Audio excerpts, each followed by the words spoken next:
Bonjour, bienvenue dans cette vidéo. Alors dans cette vidéo, nous allons reconditionner un HP. Alors je vous montre la bête. Voilà, il s'agit de cet HP que je viens de démarrer. Alors je vous afficherai le modèle juste en bas. Il est sous Windows 8 et il est excessivement lent à démarrer. On est parti pour un reconditionnement avec un disque dur SSD en remplacement du disque dur interne qui est en HDD de 1 Tera. Et on va on va faire le reconditionnement avec la technique de disques durs qui sont prêts à l'emploi, avec déjà un Windows 10 dessus et tous les logiciels pour fonctionner. Ça va être un reconditionnement donc express avec cette technique. On va démonter le PC, on va mettre le disque dur préparé à la place en fonction du système. Est-ce que c'est en UEFI ou en Legacy? Il y a de fortes chances, comme c'est du Windows 8, que ce soit en UEFI. Et puis, donc, on va prendre un disque dur qui est préparé en UEFI. Donc, ça va être celui-là. Voilà. Et remplacement donc, du disque dur, on redémarre la machine et puis on transfère les données clients directement dans le disque. Donc, les données clients que j'ai préalablement mis sur ce disque dur-là. Sinon, on aurait très bien pu utiliser un adaptateur USB SATA pour pouvoir le faire. Voilà, donc là, comme vous voyez, il a un peu de mal à démarrer.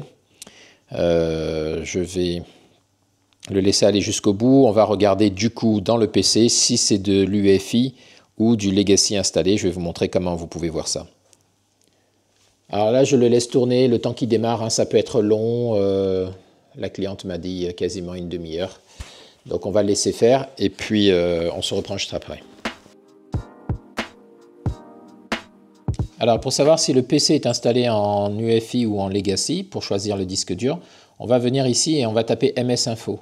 Voilà, pour avoir l'information système, vous ouvrez, vous cliquez sur ouvrir, ça va vous emmener sur cette fenêtre. Et dans cette fenêtre, vous voyez ici mode BIOS UEFI. Donc c'est ce qui va vous permettre donc de choisir le bon disque dur. Est-ce qu'il est en Legacy ou en UEFI? Ok, donc là je vais faire arrêter. Donc moi ce que je fais, donc j'ai des disques durs préparés à l'avance, donc soit des Windows 10 L comme ça en Legacy, soit des Windows 10 en UEFI, puis les Windows 11, hein, c'est toujours en UEFI. Voilà, donc on va prendre le Windows 10 en Legacy, en UEFI, pardon, et puis on va donc maintenant passer au démontage du PC pour pouvoir remplacer le disque dur actuel HDD par notre disque dur UEFI. C'est parti.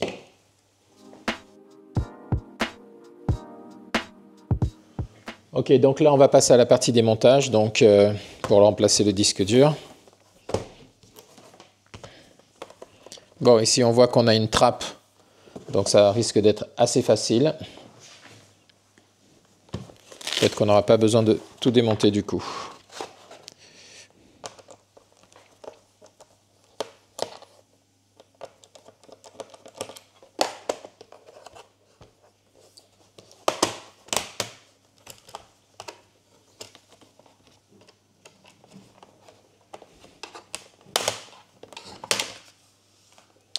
Voilà, donc c'est parfait, on a accès au disque dur ici. Alors vous n'y voyez pas grand-chose, je vais essayer de vous rapprocher. Voilà, donc je vous disais, on a le disque dur ici. Hop, on va retirer ça. Quelques vis qui le maintiennent. Voilà. Donc avec cette technique, hein, c'est rapide hein, parce que on n'a pas besoin de faire l'installation.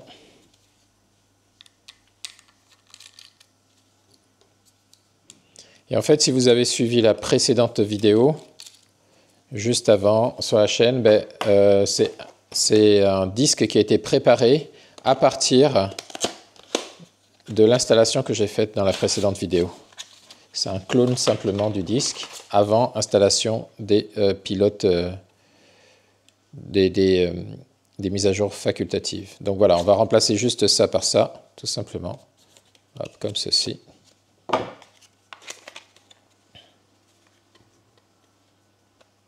Ça, la petite gommette, ça vient là.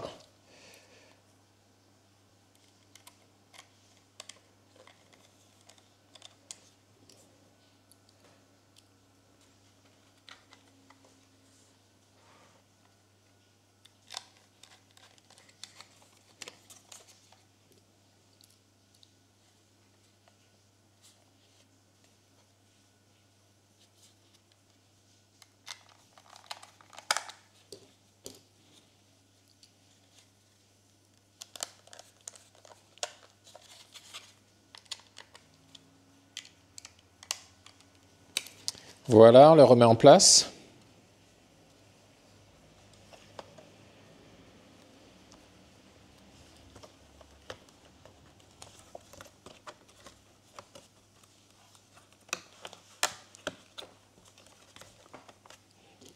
On replace nos deux petites vis.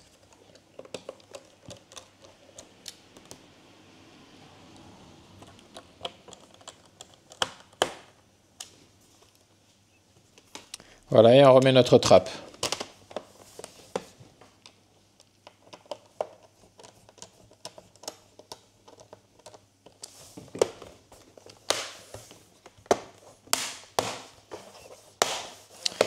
Voilà, donc fin de cette partie. On va passer maintenant à la phase de lancement de notre Windows. Hein, voilà l'ancien disque dur.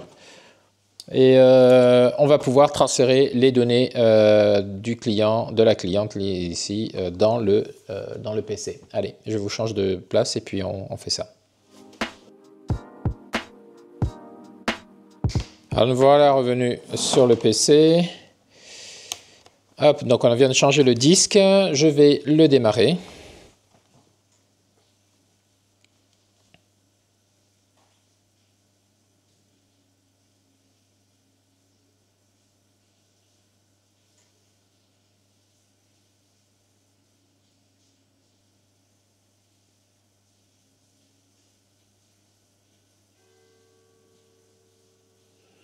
Donc là, vous voyez qu'il détecte tout de suite le Windows Boot Loader, hein, et il va charger les pilotes.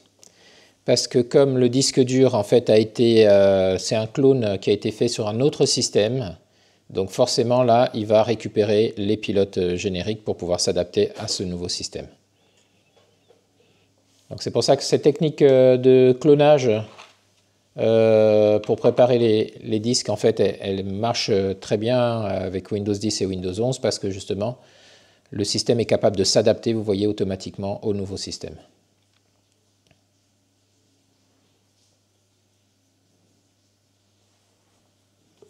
Voilà, donc on arrive là sur un Windows qui est prêt, vous voyez, avec tous les logiciels qui sont déjà en place.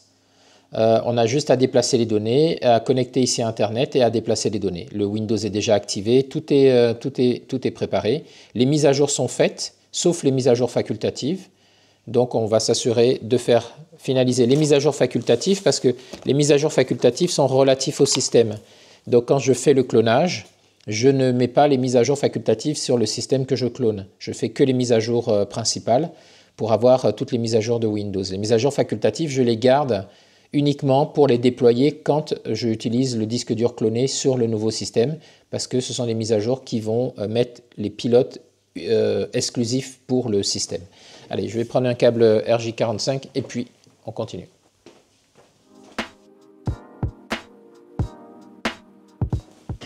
Voilà, donc là on va connecter le PC avec un câble RJ45, ça va toujours plus vite que le Wi-Fi.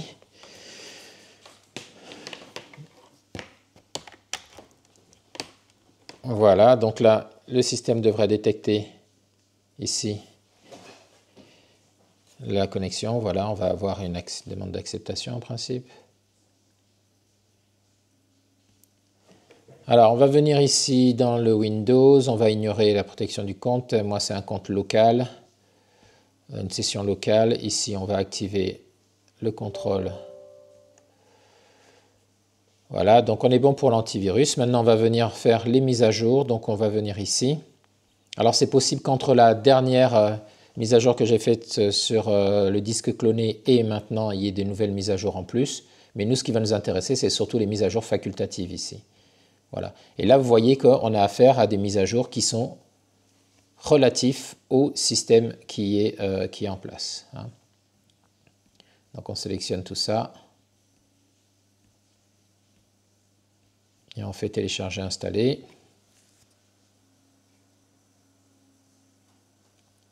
Voilà. Toutes les autres mises à jour sont bonnes. Donc là, ça va aller assez rapidement. On peut regarder pour les mises à jour des applications. Donc c'est le Microsoft Store. Des fois qu'il y aurait de nouvelles applications qui demanderaient une mise à jour. Je refais toujours un petit tour comme ça de contrôle. Hein, parce qu'entre le moment où j'ai préparé mon disque dur cloné et le moment où je vais le mettre dans un PC d'un client, peut-être qu'entre-temps, Microsoft a sorti d'autres mises à jour. Donc on va venir ici dans Bibliothèque, on va venir dans Obtenir les mises à jour. Alors j'ai enlevé les bloatware, etc. Donc c'est possible qu'ils me le repropose. Donc les bloatware, hein, ce sont tous les logiciels qui sont proposés par Windows par défaut, toutes les applications et qui ne vont pas, selon moi, être nécessairement utiles. Donc du coup je les retire. Donc là on voit qu'il prend, là vous voyez il y a une mise à jour là pour le Microsoft Store, donc il va la faire. Photo Windows, ça c'est important, et puis recherche Bing éventuellement. Donc parfait, on va laisser faire, donc tout mettre à jour ici, on va le laisser mettre à jour. Et puis on regarde donc du côté ici. Ok, donc on va le laisser faire également ici.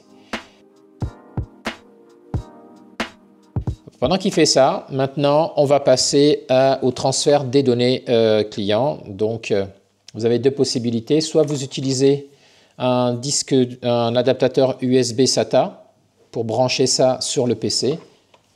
Donc dans mon cas, j'utilise celui-là, l'adaptateur. Donc on branche ça ici, comme ceci. Et puis on a un câble ici, USB, qui va aller dans le PC. Et puis un autre câble d'alimentation secteur, qui va à la prise, donc celui-là, pour pouvoir allumer l'appareil. Et après, il faut aller fouiller dans le disque dur, dans la session de l'utilisateur. Bon, moi, hier, j'ai laissé tourner pendant quelques heures pour que ce disque dur récupère les données du client. Donc, on va faire avec ça, ça va être un peu plus rapide. Allez, c'est parti. Donc, je branche.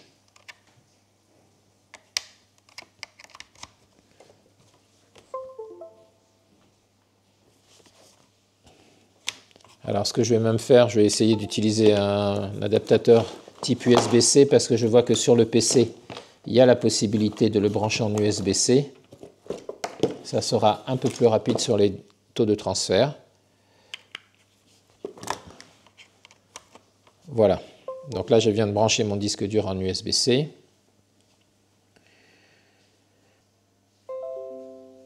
Donc, bon, vous n'avez pas eu le temps de vous en rendre compte, mais en fait, le système là, il fonctionne beaucoup plus vite que tout à l'heure. Je ne vous ai pas laissé assez longtemps tout à l'heure le voir. Ok. Donc là, je mets d'un côté mon disque dur. Je vais faire l'inverse. Disque dur, je vais mettre à droite. Et ça, je vais mettre à gauche. Voilà, donc ça c'est... bon, peu importe. Alors ça c'est dans mon PC... non, ça c'est le disque dur ici. Et là, je vais mettre dans mon PC. Donc dans mon PC ici, sur le bureau, on va vouloir prendre tout ce qui est sur le bureau ici. Hop, CTRL A, CTRL C. Alors c'est normal que ça frise là, ça c'est mise à jour de la carte graphique. Ok, du chipset graphique, donc c'est bon. Et on va venir le mettre ici sur bureau. Vous voyez la vitesse avec laquelle ça m'a déplacé les données. On va prendre tout ce qui est dans Documents ici. CTRL C, on va venir le mettre ici dans Documents. Voilà, ensuite on va venir prendre ici tout ce qu'il y avait dans Favoris. CTRL C. On va venir ici mettre ça dans les favoris. Donc on vient là, on vient dans le disque C, on vient dans l'utilisateur. On va dans l'utilisateur ici, on va dans Favoris ici et on colle ça dans Favoris. Voilà, ensuite ici, on va venir prendre ce qu'il y a dans Images. CTRL C, on va venir se mettre ici dans Images sur le PC. On va faire un CTRL V. On va prendre dans musique s'il y avait quelque chose. Non, il n'y avait rien. Dans téléchargement, certainement, on va prendre tout ça. CTRL C. On va mettre ça dans téléchargement. Là, je retire ce qui avait été laissé dans le disque dur précédent. Hop. Ici, on va prendre vidéo. Il n'y avait rien. Et donc, vous voyez ici, User Data. Ça, c'est pour Google Chrome. Donc, on va prendre tout le contenu de User Data. Donc, même on va faire comme ça. On va prendre le dossier carrément. CTRL C. On va venir ici. Alors, pour trouver User Data, c'est un peu tricky. Hein. Donc, on va venir ici. On va venir dans ce PC. On va venir dans C. On va venir dans Utilisateur. Et donc, dans la session, ici, on va afficher afficher masqué, on va venir afficher les éléments masqués en cochant cette case. Et là, on va aller dans app data, local, Google, Chrome. Et là, vous voyez user data, c'est ça qu'on va remplacer avec ce qu'on a récupéré sur l'ancien PC. Donc, je fais CTRL-V pour remplacer. Et donc là, il va récupérer toutes les données clients. Donc, vous voyez, il y a quand même quasiment 2,5 Go de profil de données clients sur Google Chrome. Donc, à déplacer absolument. Bien. Donc là, on laisse finir ce transfert. Et puis, ma foi, ça y est, on aura reconditionné le PC. Donc, vous voyez, une dizaine de minutes, en fait, pour ce dépannage. Donc, c'est vraiment cette solution des disques durs préinstallés. C'est vraiment une solution qui va vous permettre de gagner un temps fou, parce qu'une installation classique de but en blanc, une clean install avec les transferts des données, il y en a pour 3 heures, 4 heures. Et là, vous voyez qu'en 10 minutes, c'est plié.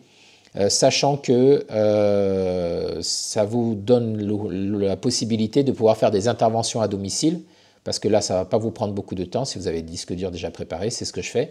Et même moi, je fais des dépannages sur les marchés, des dépannages ambulants sur les marchés en 1 heure. Je dis 1 heure parce que vous voyez, j'ai largement le temps là, s'il fallait démonter complètement sur un vieux PC pour remplacer. Et puis là, ça a été rapide parce qu'on avait juste la trappe. Mais s'il fallait tout démonter, voilà, en 1 heure, je sais que j'ai fait le transfert complet. Voilà. Bon, on laisse finir ça. Je contrôle ici les mises à jour. Ok, donc ça c'est ok. Les applications.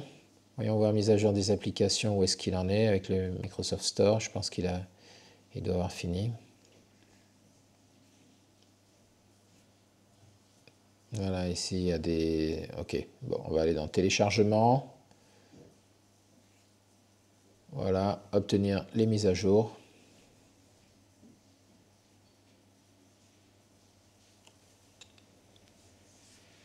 Vous voyez, il a fait les mises à jour de tout à l'heure, donc logiquement, là, il devrait être OK.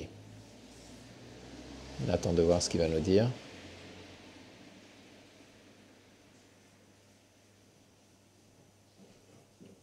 Voilà, toutes les applications sont à jour. Donc voilà, là, on a un PC qui est quasiment prêt. Alors, il y a une petite chose que je ne vous ai pas indiquée, c'est que sur le bureau de la cliente, il y avait une photo, un fond d'écran d'une mariée. Je ne sais pas si vous vous souvenez. Donc là, ce que je vais faire, c'est que je vais lui remettre son fond d'écran. Bon, ici, le raccourci Internet Explorer, on va faire le ménage, on va supprimer ça parce que ça n'existe plus.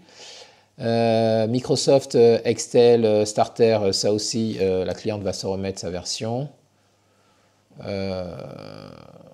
Ça, voilà. Par contre, ça c'est OK pour avion, dépenses médicales. OK, on voit que c'est bien pris en compte. Voilà. Et quand ça sera fini ici, je vais lancer Google Chrome. Vous allez voir qu'il va charger le profil automatiquement de la cliente avec tous ses favoris, son historique, etc. Donc j'étais en train de vous dire, oui, il y avait un fond d'écran. Ah oui, là il faut faire remplacer les fichiers dans la destination pour qu'ils tiennent compte justement du profil. Et donc, j'étais en train de vous dire qu'il y a un fond d'écran et je vais vous montrer maintenant comment vous pouvez récupérer le fond d'écran qui était l'image de fond d'écran qui était dans l'ancien disque dur. Donc, on va y aller dans l'ancien disque dur parce que je ne l'ai pas mis cette image de fond d'écran sur le disque dur externe quand j'ai récupéré les données. Donc, on va aller chercher ici. Je vais vous montrer où ça se trouve, cette image de fond d'écran. Ça sera le petit bonus pour cette vidéo. Et donc là, je vous disais, Google Chrome, maintenant, si je le lance, vous voyez que ça a récupéré ici toutes les sessions qui étaient enregistrées dans l'ancienne, dans le disque dur ici. Et si je vais sur la session de la cliente, qui est celle-là, ça récupère voilà, tous ses favoris et tout son historique, etc., etc. Elle va devoir quand même, par contre, reconnecter son compte ici, pour que ça redescende. Il y a cette petite sécurité, mais en tout cas, il y a toutes ces données qui y sont. Allez, je vous montre maintenant, dans une dernière partie bonus, comment vous pouvez récupérer le fond d'écran qui était mis par le client sur son bureau pour pouvoir, l'image du fond d'écran pour pouvoir la mettre ici. C'est caché dans un dossier un peu spécifique. Allez, c'est parti.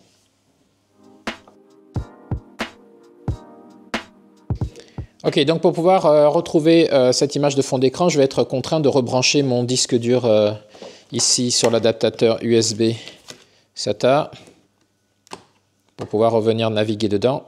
Alors avec une main, ça va pas être bien pratique. Ok, c'est bon. Voilà, on va se le caler là. Ensuite, je vais mettre l'USB ici dans un port USB.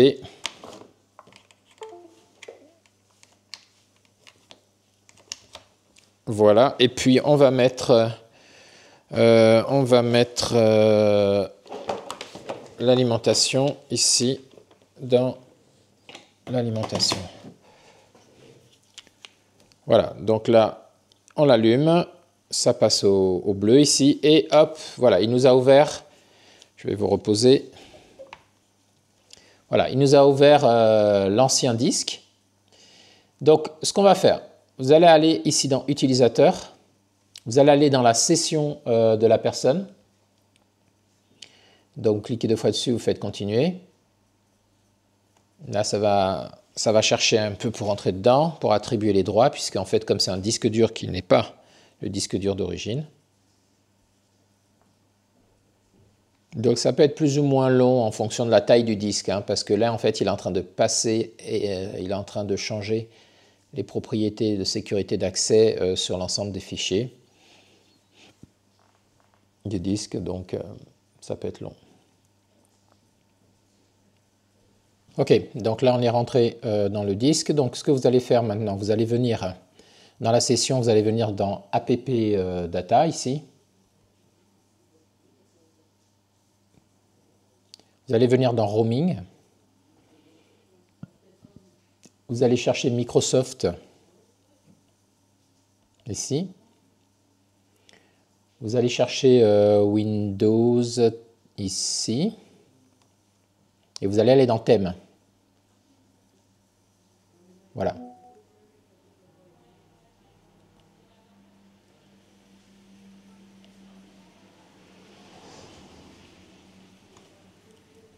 Ensuite, vous allez venir dans Cache File, donc fichier des caches ici.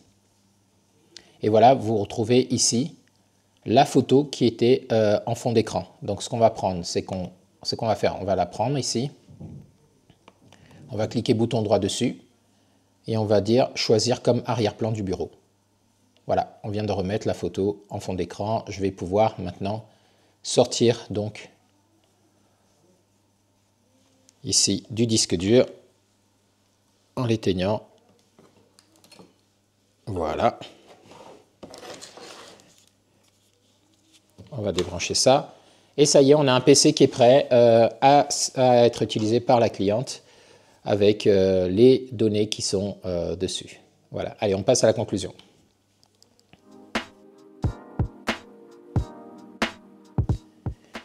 Ok, donc là, vous avez vu que donc une fois de plus, si démonstration était nécessaire, hein, je viens de vous montrer comment, avec des disques durs déjà préparés, prêts à l'emploi, vous pouvez faire tous vos reconditionnements à une vitesse quasi divisée par je ne sais pas combien, puisque là, entre 10 minutes et 4 heures, 3h30, 4 heures, on voit qu'on a quand même un certain gain de temps. Donc je vous recommande d'utiliser ces techniques pour pouvoir faire vos dépannages et surtout vos reconditionnements rapides, hein, que ce soit à domicile, que ce soit dans vos magasins si vous avez des magasins, ou que ce soit en ambulatoire, hein, si vous vous déplacez sur des marchés ou vous faites ça comme ça. Voilà, je vous remercie d'avoir suivi cette vidéo et je vous dis à très bientôt dans une prochaine vidéo. Au revoir.